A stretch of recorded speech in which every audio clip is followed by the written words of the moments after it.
कि इतना कॉन्फिडेंट थे ये लोग कि हम लोग निश्चित चुनाव जीत रहे हैं। एक एमवाई समीकरण है, उसमें बीएमयूआई समीकरण नहीं बीएचयूएमवाई समीकरण बोला जाने लगा बीच में। फिर कुशवाहा का समीकरण है, लव कुश का समीकरण, ये सभी को जोड़ते हुए धराशायी हो गया समीकरण। नमस्कार, आप न्यूज 4 नेशन देख रहे हैं। मैं हूं आपके साथ वंदना। बिहार के मुख्यमंत्री नीतीश कुमार नए साल में यानी खरमास बाद जो है बिहार यात्रा पर निकलने वाले हैं। इसको लेकर बिहार की सियासत गरमाई हुई है। हमारे साथ बात करने के लिए हैं आम जनता पार्टी राष्ट्रीय के राष्ट्रीय अध्यक्ष विद्यापति चंद्रवंशी। सर, मुख्यमंत्री एक बार फिर से बिहार यात्रा पर निकलने वाले हैं। एक तरफ अगर तेजस्वी की बात किया जाए तो कहीं ना कहीं वो स्थिर पड़े हुए हैं, आखिर कारण क्या है? देखिए, मुख्यमंत्री जी को यात्रा पर निकलना अनिवार्य है, इसलिए ये राजनीतिक जो अभी जो माहौल है, इस माहौल में एक शराबबंदी और दूसरा कि इनका बार बार दल पलटना, इससे जनता कहीं न कहीं अपने आप में ये नाखुश है और इस चीज़ के नब्ज़ को उन्होंने पकड़ा है और ये उनके लिए आवश्यक है इस समय कि वो अपने क्षेत्र में जाएं, लोगों को कन्विंस करें, मिलें, जो शिकवा शिकायत है दूर करें, तो जा कर के फिर बात बनेगी। क्योंकि कुडनी के चुनाव का जो रिजल्ट है, इसको वो उन्होंने गंभीरता से लिया है और समझने का प्रयास किया है कि इतना कॉन्फिडेंट थे ये लोग कि हम लोग निश्चित चुनाव जीत रहे हैं। एक एमवाई समीकरण है, उसमें बीएमयूआई समीकरण नहीं बीएचयूएमवाई समीकरण बोला जाने लगा बीच में। फिर कुशवाहा का समीकरण है, लव कुश का समीकरण, ये सभी को जोड़ते हुए धराशायी हो गया समीकरण। तो ये तो चिंता का विषय उनके लिए है और इस चिंता को दूर करने के लिए वो यात्रा पर निकल रहे हैं, जो वाजिब है और करना भी चाहिए। एक सवाल यह भी है कि बीजेपी इन दिनों मैराथन बैठक कर रहा है, लगातार कर रहा है। सवाल आपसे इसलिए है क्योंकि आपकी भी बातचीत बीजेपी के लीडर से हुई। क्या बातें हुई? क्या लगता है कि आप लोग मिलकर चुनाव लड़ेंगे? आगे किस तरह की रणनीति है? देखिए, भारतीय जनता पार्टी का जो अभी सोच है और आप भी इस बात को समझ रहे हैं कि वो चाह रही है कि हम जो है सभी जो ऐसे दल हैं जो कुछ अपने अस्तित्व को बनाए हैं, उनको साथ लेकर के हम चुनाव मैदान में उतरे।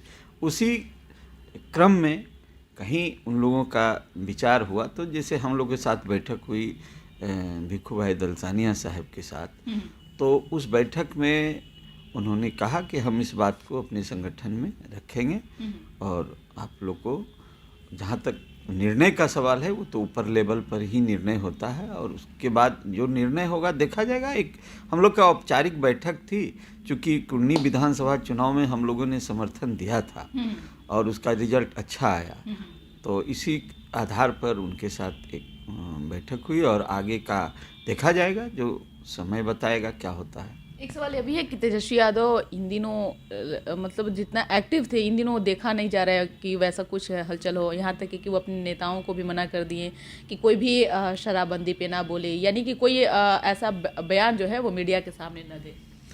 देखिए, माननीय मुख्यमंत्री जी नीतीश कुमार जी जो है बहुत अनुभवी और साधे हुए राजनीतिज्ञ हैं और सबसे बड़ा बात है कि साइकोलॉजिकल ट्रीटमेंट वो जानते हैं, जैसा मैं समझता हूँ।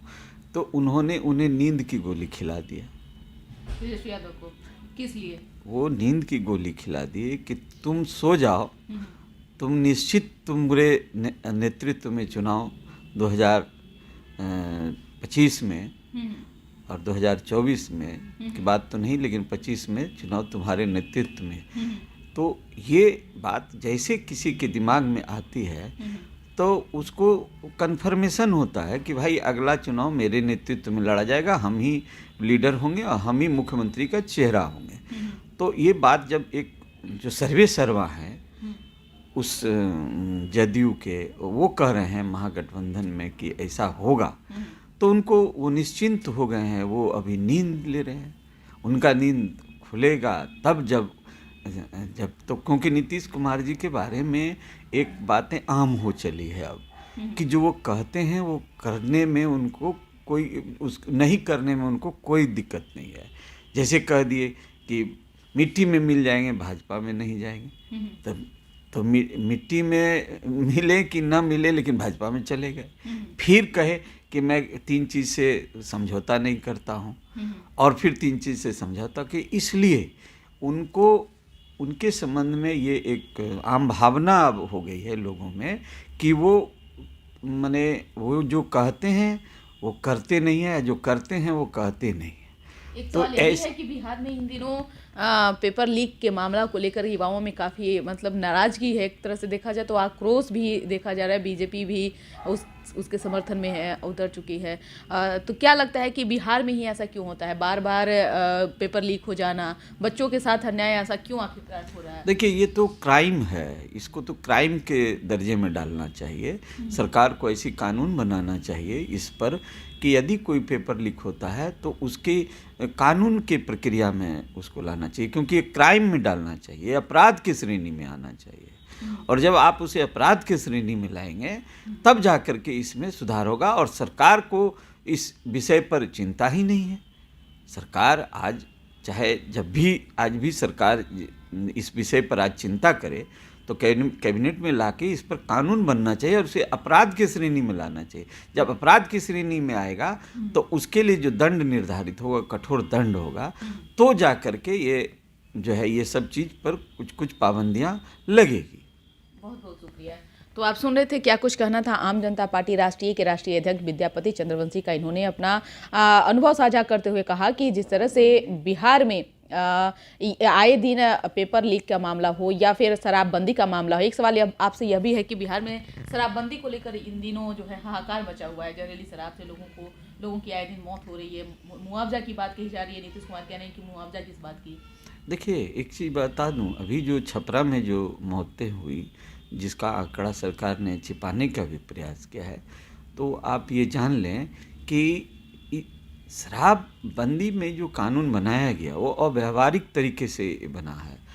आप ये भी जान लें कि इसके गहराई में कि लोग जब शराब पी लिए और उनका तबीयत खराब हो गया, वो मरने की स्थिति में आने लगे, तो डर से नहीं जा रहे थे इलाज कराने।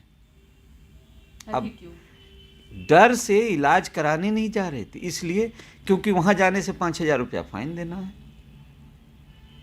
अपराध के श्रेणी में आना है। तो जब ऐसा माने वो तो सांप छुछुंदर की स्थिति हो गई कि देख रहे हैं तो अंधे हो रहे हैं, खा रहे हैं तो मर रहे हैं। तो जब वो शराब पिए और उनका स्वास्थ्य बिगड़ा तो वो बहुत देर चाहे कि हम अस्पताल नहीं जाएं, जिससे बातें घर पर ही सिमट जाए, तब तक में स्वास्थ्य ज़्यादा खराब हो गया, तबीयत ज़्यादा खराब हो गई, इसमें ज़्यादा मौत हुई लोगों की। ये समझने की बात है कि उन्होंने एक ऐसा अव्यावहारिक कानून बनाया जो बहुत सोचने समझने के बाद। शराबबंदी कई जगहों में लागू है, लेकिन यहाँ पर जिस तरह से उसे लागू किया गया और जिस तरह से इसको कानून बनाया गया वो व्यवहारिक नहीं रहा। अब आप समझिए कि शराब पी लिया, अब उसकी तबीयत खराब हो गई, वो हॉस्पिटल इसलिए नहीं जा रहा है कि वहाँ पर उस पर धाराएं लगेगी, वहाँ पर उसे 5,000 रुपया का जुर्माना देना पड़ेगा, तब तक उसका स्वास्थ्य और ख़राब हो गया, उसकी मृत्यु हो गई। तो ये सब चीज़ बहुत सुलझे हुए तरीके से होना चाहिए था, जिस पर केवल समर्थन ले लेने से नहीं होता है कि आज हम कह रहे हैं कि आपने भी समर्थन किया था, तुमने भी समर्थन किया था, तुमने भी समर्थन किया था। तो समर्थन, आप मुखिया हैं, अब आप किसी का विषय पर निर्णय लेते हैं तो समर्थन करना मजबूरी भी होती है। इसलिए लेकिन हमेशा एक दूरदर्शिता के साथ निश्चित निर्णय लेना चाहिए और कानून बनाना चाहिए जिसमें चूक हुई है और जिसका परिणाम ये सामने दिख रहा है। बहुत बहुत शुक्रिया। तो इस खबर बस इतना ही। बने रहिए न्यूज़ फाउंडेशन के साथ। तब तक हमारे चैनल को सब्सक्राइब नहीं किए हैं तो कर लीजिए। धन्यवाद।